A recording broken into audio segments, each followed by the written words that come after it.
Hello everyone, Murray the Pie Man here with a bit of a change from our normal Wing Commander 3. I thought this game might be appropriate because I've previously covered a Star Trek game. That was the 25th anniversary point-and-click adventure. And now I've been covering Wing Commander 3, which is a kind of flight sim FMV game. And would you believe, but back in 1997... yeah, Tony Blair just in government, things will only get better. People are beginning to talk about the millennium like it's a thing. And what we have is this particular game appears, which is called Star Trek Starfleet Academy. What you're seeing here is a Star Trek attempt to do a kind of first-person flight sim game based in the Star Trek universe. Now, I know when a lot of you hear first-person Star Trek game based in the Starfleet universe, your minds will go to... Right, where's the public? There she is. And yes, this does make a lot of the same mistakes of treating starships like some sort of heavily crewed, oversized space fighter. But nonetheless, I think there's some interest here. Now, I've not actually spent that much time with this game, so what we're going to be commenting on is just a few things. Basically, the first couple of missions of the game.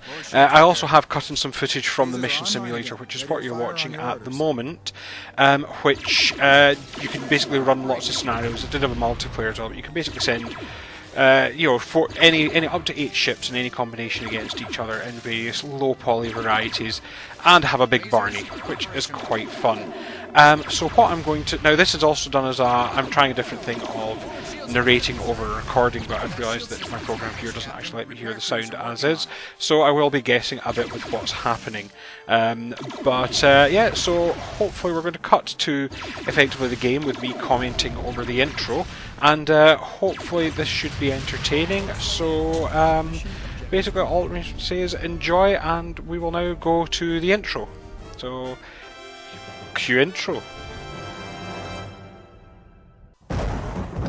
So, first thing which you can just hear over here, it's the Dolby intro. So, those of you who are old enough might recall this from when films used to start on DVD, well, not DVDs, that's 97, on videos. So yeah, this was really giving you the feeling that these games were looking at themselves as more movies than games. And as you can see, I'm actually running them like the start of a film with the Dolby Surround logo. And again, when I first watched that, it was a bit of a whoa. Flum, bang! Yeah, we're here. So, the game doesn't muck about. But again, going with this movie theme, yep, we start with the Paramount logo. So again, we're aiming for a lot more of a motion picture cinematic feel. And again, this is kind of what we're doing. It is, of course, by our old mates at Interplay. They did a lot of the really good Trek games. I can't give them enough, take enough credit. And there she is. And the day, and I might put a link to the trailer for this because the trailer was awesome. On the day, this was wow, look, I'm getting a Star Trek film on my computer. And I mean, to be honest, even in the lower poly forms you get here, the Constitution refit is an absolutely glorious ship. Now, I know I was talking about spaceships, because that's happening. We're going to get a bit of a reenactment of the approaching space dock sequence Star Trek 3, so they could have just taken the video footage, but I like the fact they tried to animate it with CG, although not an engine, because it would have looked horrible. You might have noticed some famous names. Yeah, they have paid for Shatner, they have paid for Takei, and they have paid for Koenig. And there are no other well-known actors in this game whatsoever, because Shatner, to be honest, you're amazed they've got any budget. But there are FMV sequences, and it's actually fairly unnecessary, is what I liked. There's no real reason for them to do this, but yet, here we have it. I mean, this whole sequence is just... it's the team quite rightly showing off, look, we can make a pretty starship, and it's the prettiest of pretty starships. It's the best Enterprise, don't at me, it's the best one. There has not been a better Enterprise yet. And so here we have it, pulling in its space dock. Now, you might be saying, the Enterprise A in space dock. I don't recall this being called Enterprise A in space dock. But here we are, Starfleet Academy, not how it looks in Star Trek Online. Not really how it looks in Deep Space Nine either. And we're getting the commander of the Academy doing a speech to a lot of kind of badly added in extras. So now, as I said, I can't quite hear his narration, but he's basically saying, 2 years ago you were all kidding. We put out the call for people to boldly go. I'll let him do a bit of his speeching, but we are cutting between the Enterprise now docked. Is she lovely? She's lovely. Lots of shuttles, little shuttlecraft flying around. Oh, shuttle's going a bit big for the doors. You'd think it would have a little cat flap or something for the shuttles, but there we are. And what's around here? So yeah, but again, we are showing off about this shuttle's coming to Earth. Who could be on the shuttle? Why? Behold, 'tis the Shatner. And also, behold, 'tis George Takei. Oh my. I think actually at this point Shatner actually cuts him off in a line. So yeah, we've got this bloke here, and at one point he comes and says, I think it's probably at this point, he says, "Oh, you've all heard of the mission simulator," and suddenly we cut to everyone applauding. It's not here, it's just shortly. Yep, flying on. For some reason you cannot approach the Academy without doing the flying under the Golden Gate Bridge. Dangerously. Fly over it, guys, you've got VTOL capability.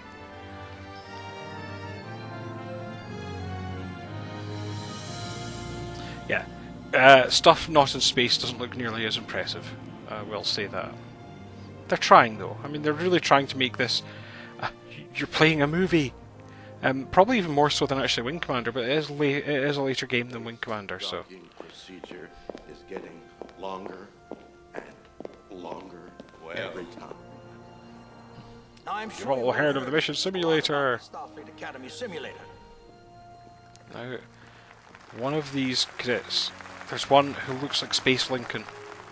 That guy at the end there on the right, his head's just not digitized well at all. They're low res to begin with, but that's not helped.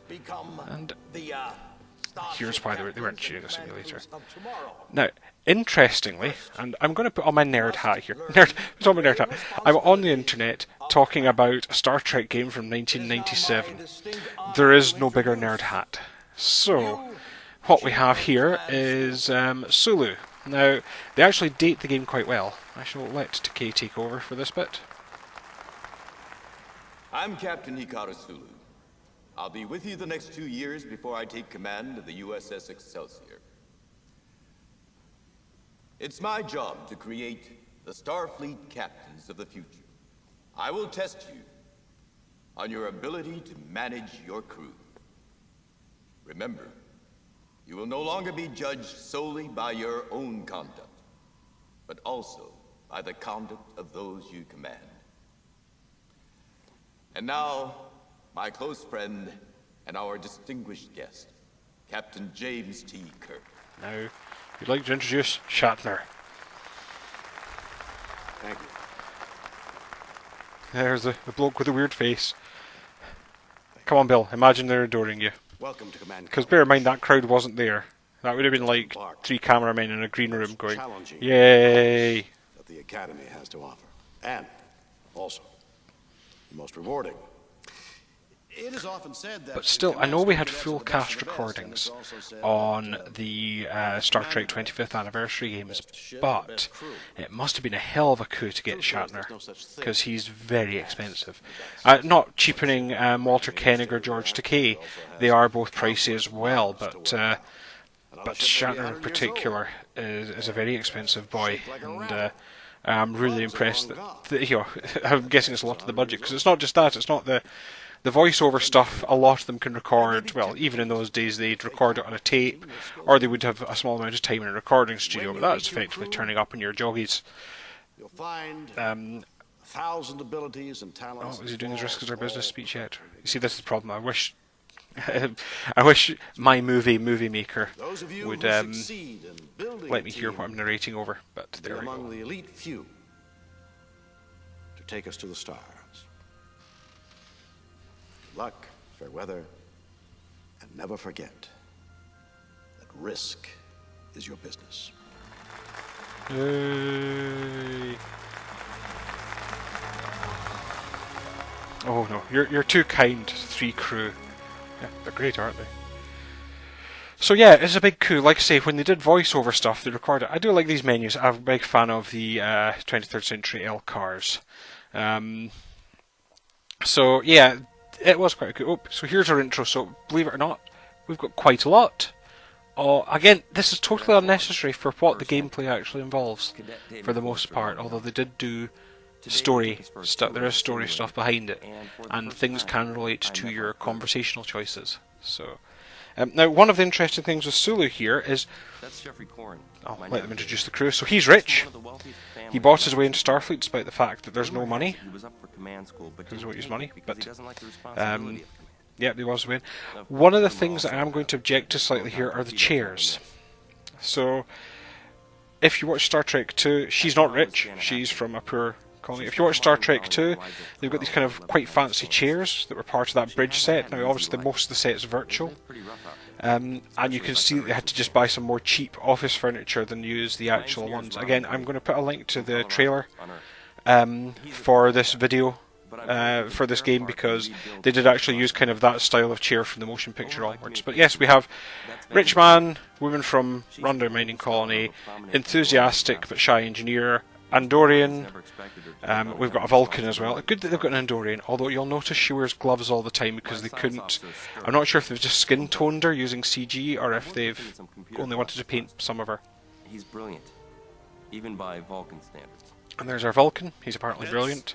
Now Sulu in this, and he's called a cadet, but the problem is they seem to have picked an actor who's definitely in his 30s. I mean, we're meant to be like the young, best and the brightest, but I mean, look at this guy. He's got 2 kids and a mortgage. He joined the academy late. So, yeah, one of the things with this is Sulu. They constantly refer to Sulu as Captain, which fits. The period of this is set between Star Treks 5 and 6. So they're saying, I think he says he's going to be head of the Academy for 2 years until he takes command of the Excelsior. But they're referring to him as Captain.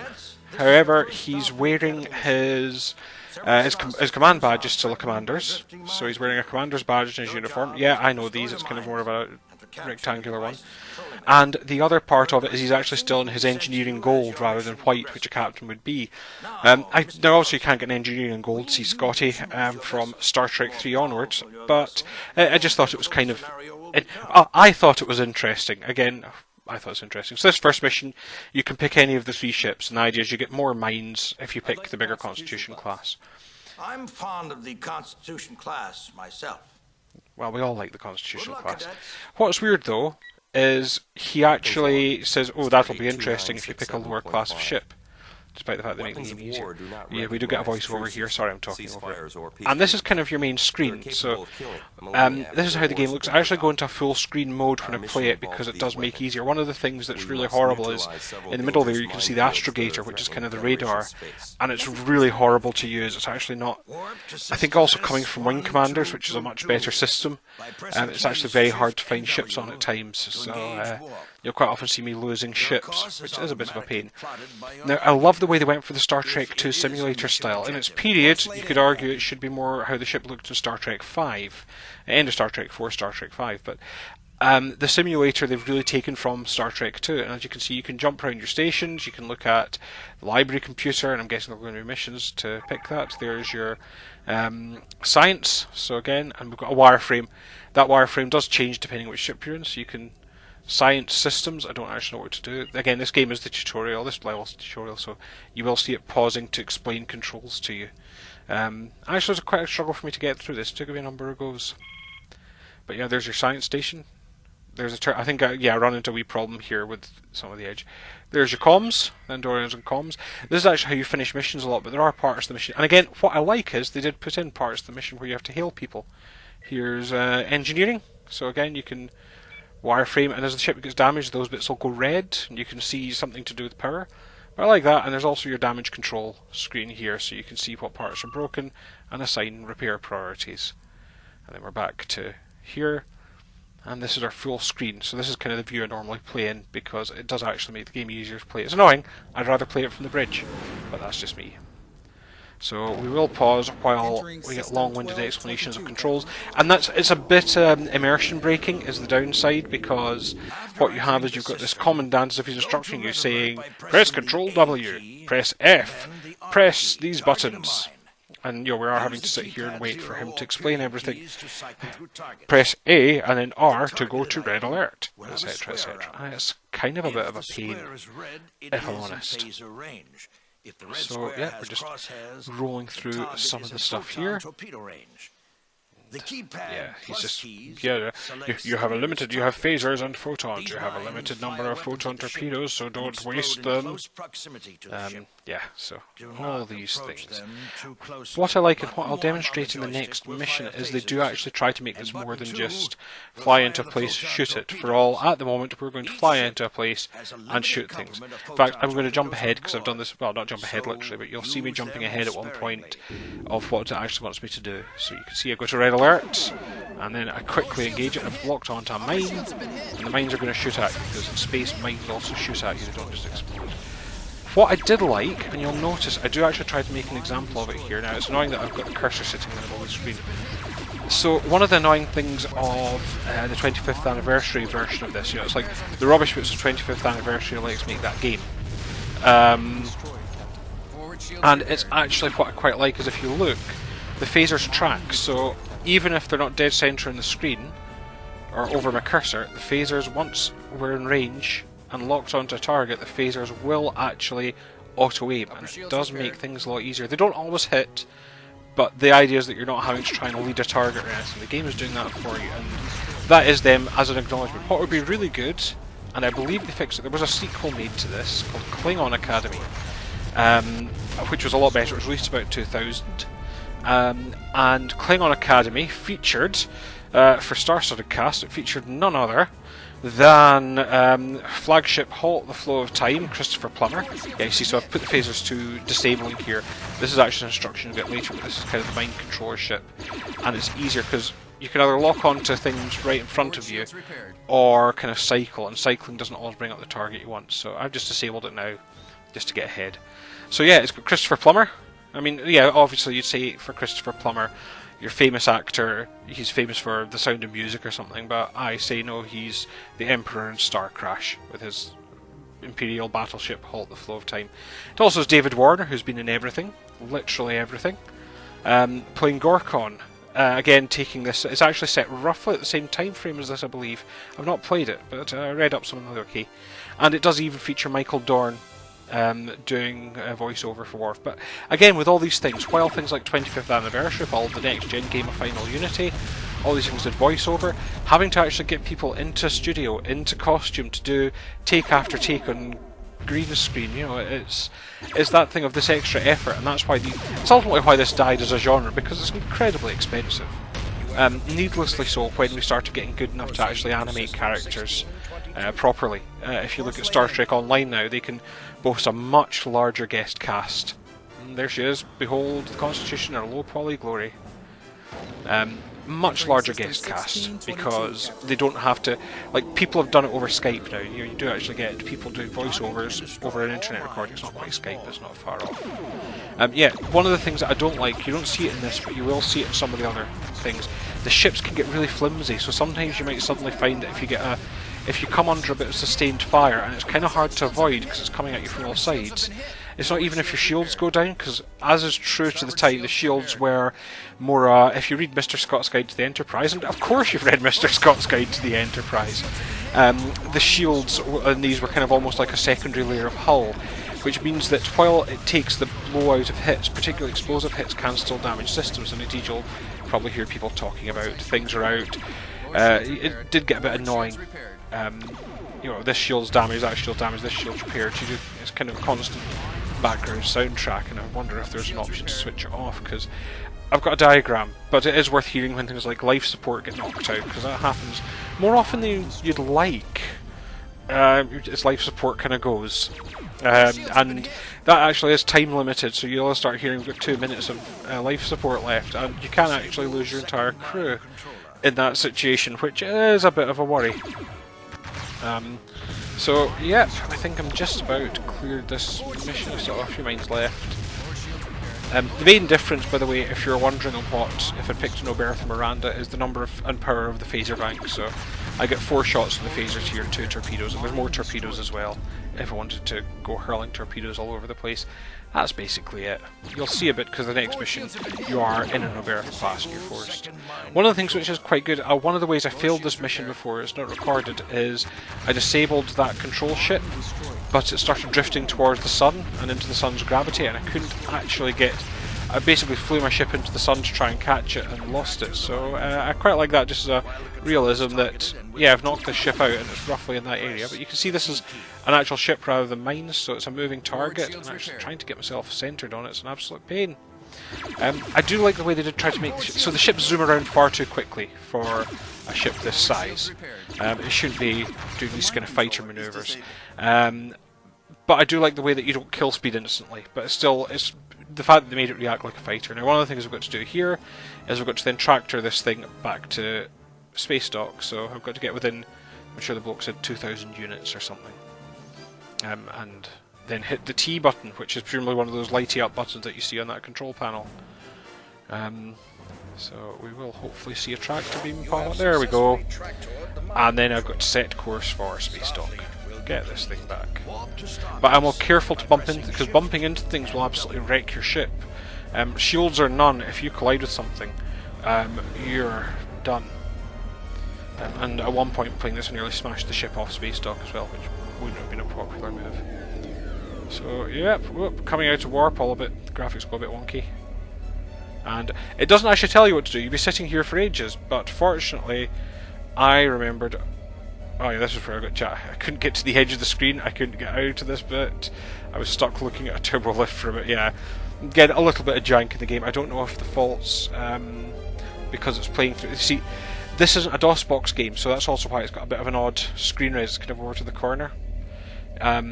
Because it's... it plays through... It was a game built for Windows...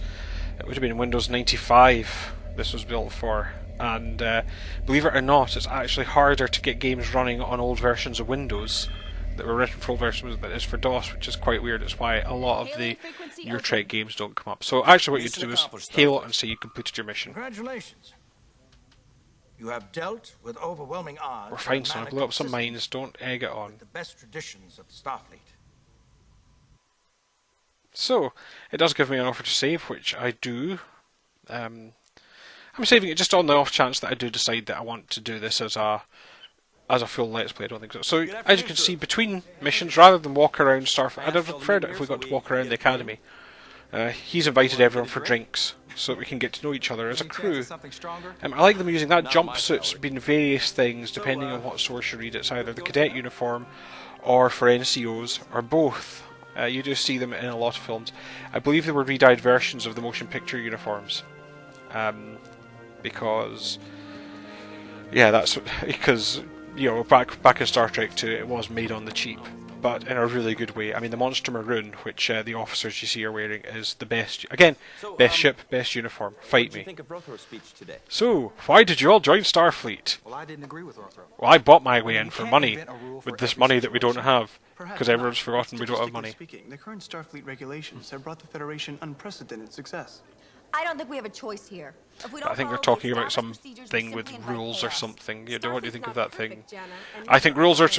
Oh, maybe not rules. I didn't apply to Starfleet because I thought I knew better than the best minds in the Federation. Well, maybe you didn't, but I know I have something to offer the Starfleet. Hey, let's have a drink. Do you have anything alcoholic? Not on my pay, which we don't get because there's no money.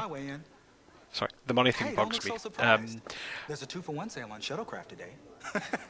It's all a joke to you, grr. And then he insults her for being poor. So, Jana, how did you get I'm here so anyway? old. Stealing the local shuttle, or just hitching a ride on your And this is where you've got to intervene. So I went for both of you because...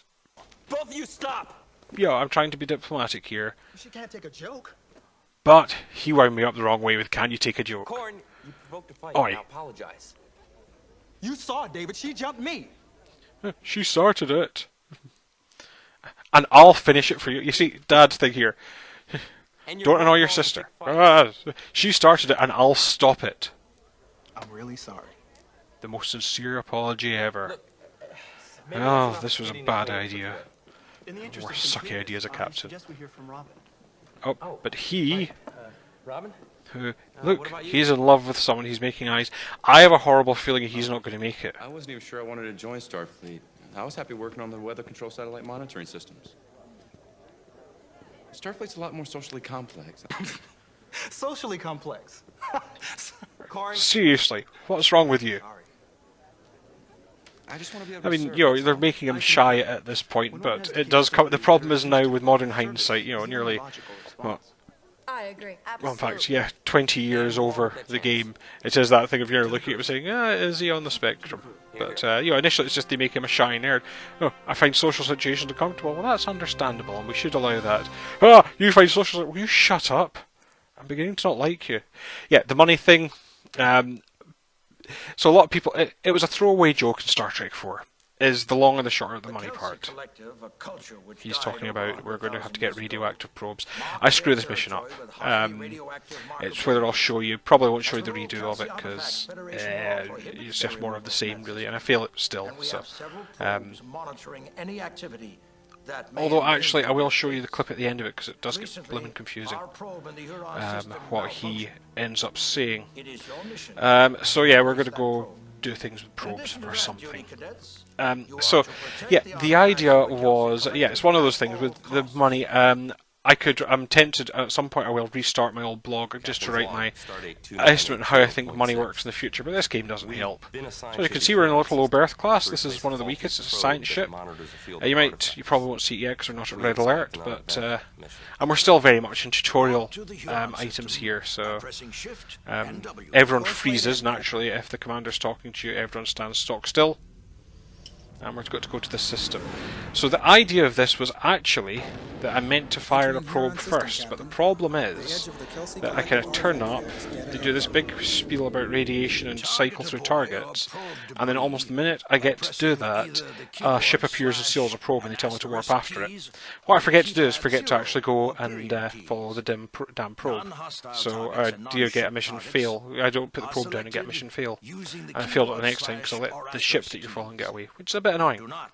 So yeah, he's telling you to hold all the buttons. What I actually played this on, I didn't pull out my big joystick. Hey, I didn't pull out like the one I use for Elite and for Flight Simulators. I'm just using an Xbox pad for this, which is wrong for a Star Trek game. A Star Trek game, I should be clicking things, I should be ordering. To give you an idea, one of the games that I'm going to take a look at some point, because it was frankly also on sale this summer, is Starfleet Command, which was a version of the Starfleet Battles. They kind of took a lot from the Starfleet Battles role-playing game, but again put it in this movie universe. It's actually quite neat. But did it more as a strategy-based game, sort of still actiony, but they treat the ships much more as large ships, and I will bring that in at some point just to take a look at that. Yeah, see, so I didn't launch the probe, so now I'm off to this system, Obsidian or something, or Osiris. But, yeah, they've, you know, I've got to catch this probe before it contaminates the planet. So a lot of time-bound missions with a complicated control scheme is a real fault of the game. I think it does make it a lot harder than it has to be, and I think I found a lot of the missions, I've just found it quite needlessly frustrating. When it goes well, I enjoy this, but it's quite needlessly frustrating. But yeah, Starfleet Command tried to do it more, so it's a top-down view. It looks a bit more like Homeworld, but you're not manufacturing or anything.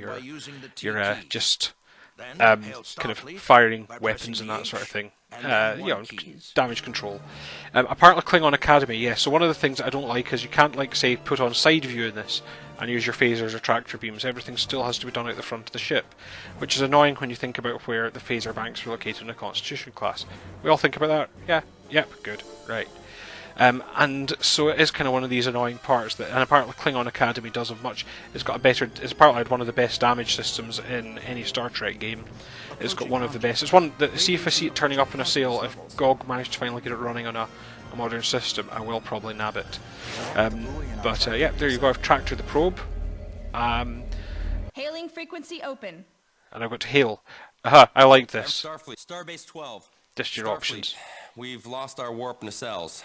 Requesting immediate assistance. Starbase 12. It's the sigh for the warp nacelles have come off. Hi. I've blown the nacelles off. Don't be angry. Right, don't be mad. But I've blown the warp nacelles off. I'm really sorry. So in this one, I say a barrel round. Take the boy a The safe track distance from the I forget one instruction, Sturrock will tell you when. which was And to come to all stop when I'm told I'm clear. Or the tilde key. Oh, I think he's bladder. Yeah, see, blathers a lot of instructions. He's like, go to full, come to all stop, go to red alert, blah blah blah blah blah. And he gave me too many instructions, to be honest. I'm blaming our commandant here. It's not going to be nattering 50 instructions at me at once. I'm only human. And apparently from the character, I'm an old man. So yeah, you see, but I forgot to hit all stop, so as a result I end up colliding with the probe, and you'll see it does quite a bit of damage. Yeah, so I go to red alert, yay. I meant to phaser it, but instead I crashed into it. So you can see I've got a few damage reports coming in. But and this is where I struggled the second time I went through this. I actually couldn't find the shuttle, because again, look at that radar. Can you see it? So you've got to kind of play a bit of a game of kind of hot cold. To watch if are you getting closer, are you getting further away, until you can actually see the blue blip on your screen. Sometimes it is just luck finding things, which is really annoying. So I think I do center on him quite quickly here. When you are within 10,000 units. You can see him playing a bit of kind of hide and seek with him, because he's not on the radar. You occasionally get these wee blips, but he's actually too far away to be on it, and it really needs to zoom out or something. Function to be able to say, right, actually what's closer. I think I can do this if I go to the science station, and it will give me a heading, but like little arrows or something would have been really handy. So I've got to close on him, and I've got to disable his ship, is what I've been told to do, and that's what I'm doing. Lower shields repaired. So yeah, again, like I say, I'd really be interested to play Klingon Academy, because it apparently solves a lot of problems. Of course, the Klingons have the advantage that the ships you start in are birds of prey, which are they're kind of small. They're not fighters; they are still ships, but the kind of small, more scout class does lend. You know, if you put me in a bird of prey here and said this is your control scheme, I'd be with you. But kind of doing it as even in a birth class ship, you're kind of going, no, it's not meant to be that. So I meant to hail him. You can see I'm just using the keyboard controls there. It is a bit to remember. There's a lot of nested controls. Some menus would have been nice since I've got a cursor there anyway. Of course, I am at the moment juggling an Xbox joypad and a mouse and keyboard controls, which is a bit awkward at times. I might spend some time, if I'm going to play more of it, I might spend some time seeing if I can map to the Xbox controllers buttons. I do manage it in Elite though, because Elite I do actually manage to use the mouse for some things, but obviously not in the heat of combat. So yep, he's managed to do some damage to my forward shields, which is a bit of a pain. Have they knocked out my life support? Can't hear them, but I'm trying to... There he is. I think I managed to get... Again, this is why what shouldn't be in a Star Trek game is effectively I can get on his tail and just sit there and pummel at him. So this is what combat's like, more or less. You tend to find that you get the huge head-to-head flurry, you know, of exchange of fire, and then you kind of go around someone getting on someone else's tail until a ship can get all the way around. And again, it really doesn't have the feeling of the starships moving around. They've tried, and like I say, I do appreciate the phasers tracking and the photons going, but it just doesn't have that feel. I think that's my big problem with this, is I don't feel like I'm flying a starship. I feel like I'm in some form of fighter craft, and that's not how I should feel playing a Star Trek game. It's one of the big issues they've had making Star Trek games, so not to get at the Star Wars games, but I mean X-Wing, TIE Fighter and all their iterations were actually really good. The problem is that it's quite easy, because what you basically do is take Free Space, Wing Commander, something like that, stick a Star Wars jumper on it. I know they didn't, they actually put a lot of work into those games, which I do appreciate, but ultimately you can do these things, and it's a lot easier to go down that route than to have to say, right, we're going to simulate, you know, Star Wars have never said, right, you're going to be in charge of a Star Destroyer. Go. It is always this, you know, the fighters. So yep, another out of work actor, and you've got to do... None of I really hated the speech options in this, actually. I'm going to let him go through, but none of them are good. It's meant to be diplomatic, and he kind of comes in going, "Ah, you unprovoked attack me." Well, I was going to. You have just stolen an artifact. You've got to kind of pick the options. Some of them are, you can see kind of obviously the wrong options of, I'm going to blow you out the stars, you nasty person. But, yeah, it's kind of a bit annoying. With these sort of things. So yeah, these are your kind of speech options, and none of them seem particularly good. It's always good that they're not obvious. You know, some games do have kind of obvious dialogue trees, but still occasionally like a bit of a pointer. Or, quite frankly, for all of them not to sound rubbish. I think that's one of the biggest issues. Is quite often you've got all these conversation options sound terrible. They all make me sound like I'm being unreasonable. So I prefer it when they go something a bit better than that. But again, I like the idea of it. They've really tried, and it's why I think it's so let down by them ultimately having this first-person, pilot seat, wing commander style gameplay. Is a lot of the stuff that they've tried has really been. They've really tried to make it, no, you're flying us. If you look, yes, we've had some combat, but a lot of it has been tractor this, hail that. And I can see that they're trying to make it more than just, for all that it's going to be the majority of it pew pew, they are trying their best to make it a bit more. And I really do appreciate the effort. It's probably why Klingon Academy, from what all the accounts, is the better game. Because it does actually kind of do that stuff. So, yep, this bloke here, he's out. So I think I've done well. I forgot about the probe. I can't see the bit there with the you've not launched the probe. They've not given me the option though. I actually hadn't noticed that before. It's not in red. And I wonder if I could go to my navigation station and go back there. I could actually launch the probe. What we were thinking about. It would be interesting if you could, like say, it automatically tells you your course, but you're meant to go. So hail Starfleet. I say I'm done. And during the mission, many unforeseen circumstances occurred. However, you were sent to launch a probe into the Huron artifacts field. You failed to meet your objectives. Your score is inadequate.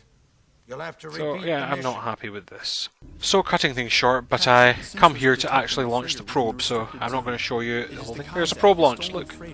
And I actually get a mission accomplished here, but I don't believe him for a second. So needless to say, go to the planet, do all the things, but this time our badly CG actor escapes, and we get this. You were ordered to destroy the radioactive buoy before it hit the planet. You followed those orders to the letter. Unfortunately, the orders were in error. Starfleet should never have ordered you to destroy the artifact. I hope that Starfleet will never give you another order as badly flawed as this one.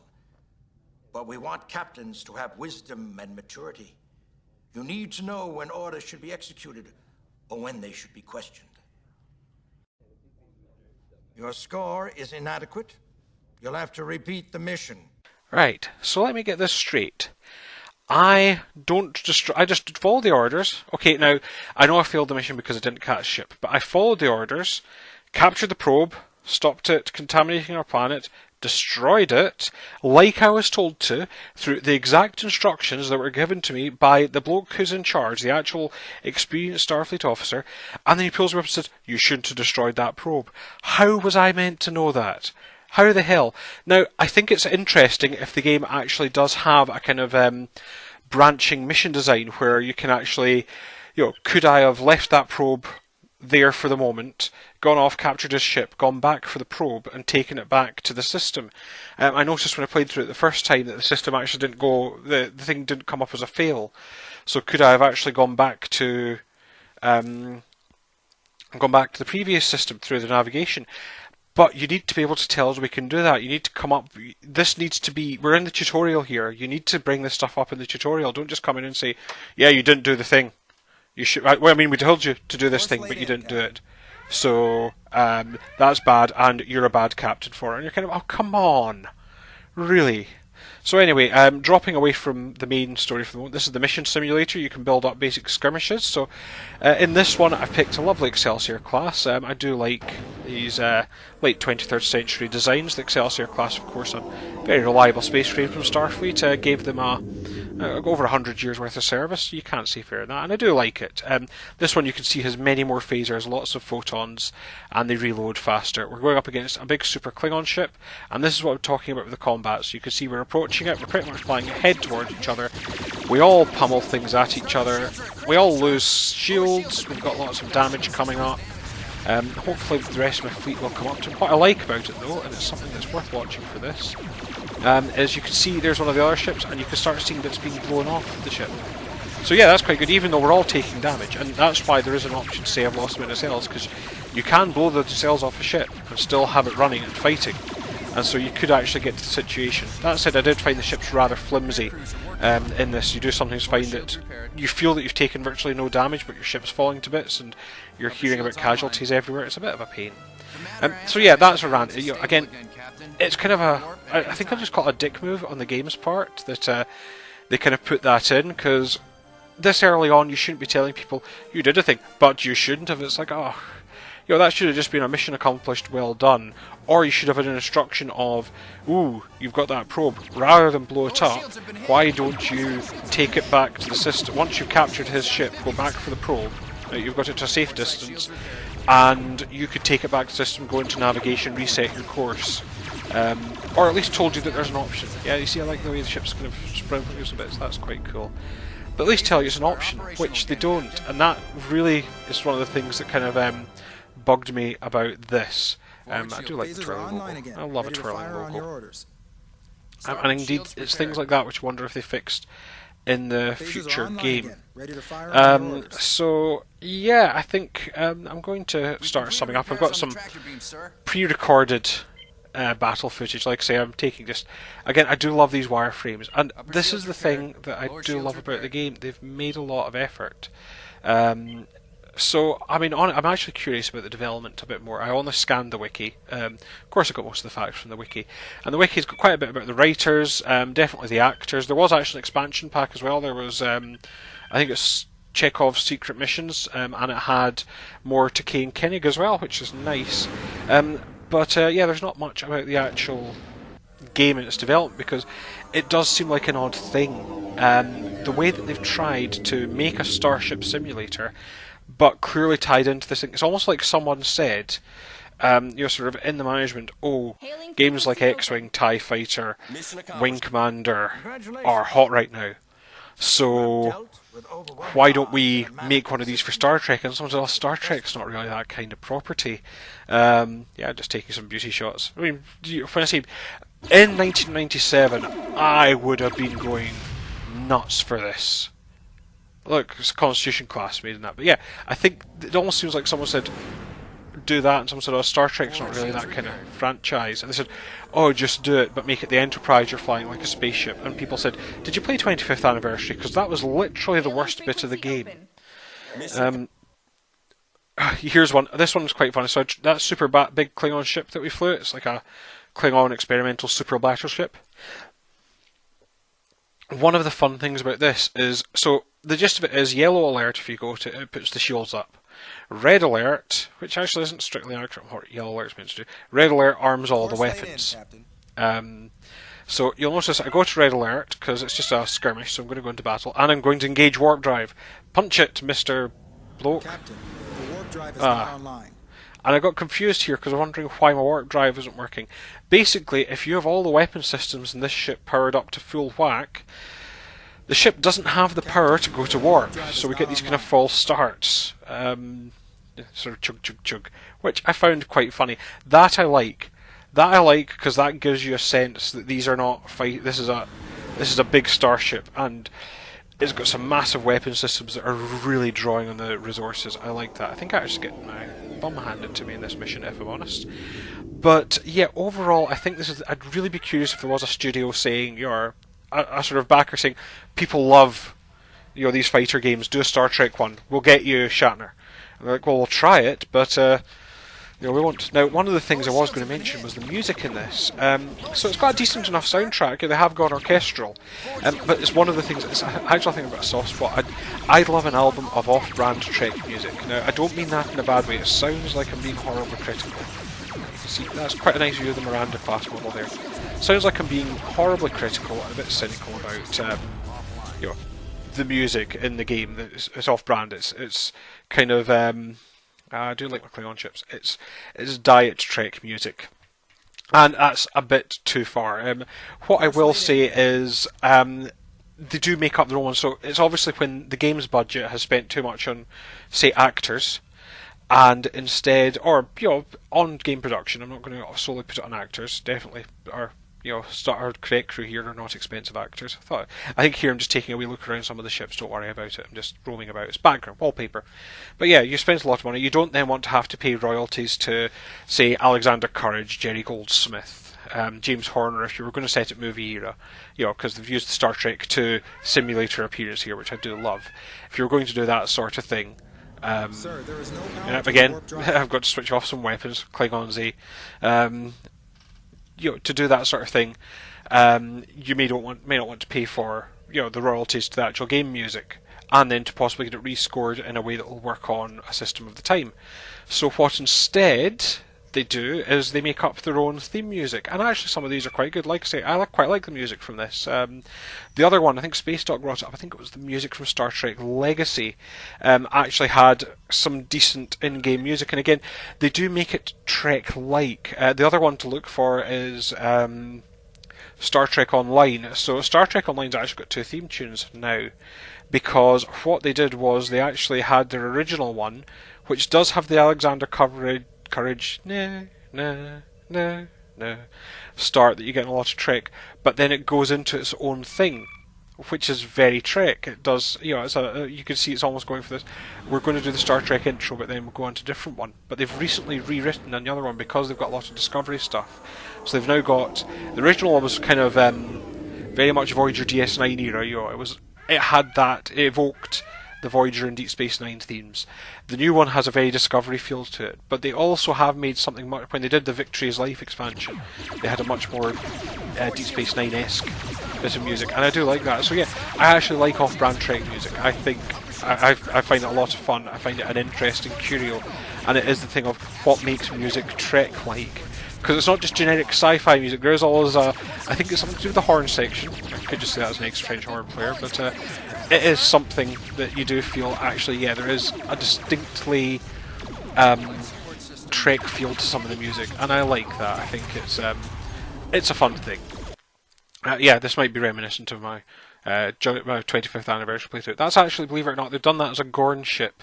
The reason is that we never saw a Gorn ship on screen, so a lot of games, if you do a Starfleet Command playthrough, you will see again what possibly someone else thinks a Gorn ship looks like. They've very much been impress your own. I think Starfleet Star Trek Online has a similar one, so it's quite fun. I'd really like to do it. It's something which I may get round to doing at some point, but it's trying to get a lot of games and get them running is the main issue. Because I really like the depiction of Star Trek fighting in games. I can't remember what all these ships are brought up on. Some of them are cruise liners. So one of the things I like is this struggle. Like I said earlier, it was easy to do an X-Wing game. You take roughly the design of a Wing Commander game, you stick a bunch of Star Wars gubbins onto it, and you've got an X-Wing game. Like I said, I'm not criticising because they made a lot more effort and actually made a much better game. Hell, they made a racing game with Star Wars with pod racing, and it's actually quite decent. And you can do that with these franchises. But in Star Trek, you then got Star Trek adventure games worked because you could recreate episodes, but you're solving puzzles. It means that you're not all about combat. You can have this more diplomatic problem-solving angle that Star Trek's a lot more about, which keeps fans happy. But you can't just always make adventure. Well, you could actually. I'm quite happy with it. But people always want something with a bit more action or strategy. Strategy you can do sometimes, but there's also a temptation to do things like this and Starfleet Command. And I really like the idea of how you depict starship fighting. And various things have tried it. This is, like I say, I'm not thinking this is good. I like the effort they've made, and I will never belittle the effort. The idea that the phasers move around, that you do have different stations doing different things. I think the issue I have with this system is that it's far too fightery. You're zooming around far too much like a space fighter. You've got far too much. It's too complicated though. So you've got on one hand it's a space fighter, on the other hand it's a starship. So it's a space fighter, but you have to send an engineering team to fix things. You've got to worry about system power management and that sort of thing in a much more complex way than Wing Commander. There's 4 graphs, and I think that's one of the big issues I have with this is that they've overcomplicated it to try and get the starship side to it, but they don't have enough. Like I say, one of the things Klingon Academy apparently has is you can use the weapons. You've got the targeting scope, so you can track a target around your ship, firing weapons as they bear, and it gets you this idea of these ships have multiple banks, and I should be able to look left on this class that I'm flying now, the Miranda class. I should be able to look to the left-hand side of the ship, or below the ship, and still fire certain weapons, and it just doesn't really have that, which is a bit of a shame. Star Trek Online picks a slightly different idea. They do have firing arcs, and you've got weapons mountings. Yeah, I'm not good at fighting. I don't play games well. It does a slightly different system, which I think works quite well. The problem is it does have to be third person. There is always a joke that people would like to be able to fly their ship from their bridge, but it's not going to happen. But the closest we got to that was a game called Star Trek Bridge Commander, which is very well regarded. I actually played a bit of it. It's not the easiest game, but they really do work on this idea that you're not flying the ship and turning it. You're telling the helmsman. Although a lot of it does still end up you controlling a ship, but it's very much, when you look at the weapons, it's not, here is a crosshair, zap, zap, zap. It's here are the weapons who are currently in arcs of fire and which banks are charged. Actually, the game of Final Unity, this adventure game for Final Unity, did try to do things like, its battle system tried to be much more, you had evasive patterns that you could bring in to move the ship around. You could just steer it, but they had evasive patterns. You actually saw it kind of with the Enterprise in the middle of a cube and your targets around it, and again trying to divert power to weapon systems and that sort of thing. And I think it's a struggle, but I think I'd really like to see this done well. I'd be interested to try the Star Trek Bridge Crew VR game if I had a machine that could run it, because I think that might just scratch that itch that I do have for a decent Star Trek combat game. But at the moment, there really isn't anything there. But like I say, there might be. I'm definitely going to look at other games. Whether I ever do a big comparison video depends on whether things like Bridge Commander, Star Trek Legacy I never played, but always meant to, just to see its handle in combat. And I would like to try a few more. There was actually a version, for final bits of info, this is a longer video than normal, there was a version of this released on the SNES. In fact, I think the original version was on the SNES. Apparently it was a very slow shooter, and it wasn't really that good. I'd have still liked to try it. One of the entertaining things this game has, it's unlockable later in the game as you approach it. Bear in mind you're a cadet going through the simulator missions, and they do actually recreate missions. Now I believe the SNES version recreated 3 missions. It had the battle in the Mutara Nebula. I think it tried to do the Star Trek 6 battle as well with a cloaked Klingon warship, and I think it did something else in the probe. But what I liked about this was there were a couple of ones based on missions, on like films. So you have the Kobayashi Maru, that's an option, and you can play through it as both the no-win scenario where you just get absolutely pummeled, right, probably what I'm doing now, but there was also the option to put in a code, and that would then give you your basically, this is just me setting up. I think I'm probably coming near the end of my recorded footage. That would give you a different response. And in fact, the response they did was taken from the novel The Kobayashi Maru, which I prefer to what they did. I'm not a person who dumps on the '09 film much, but it gave you the version that cropped up in the novel The Kobayashi Maru. So in the novel, this would be trying to fight 2 shuttles against each other, because you can do that.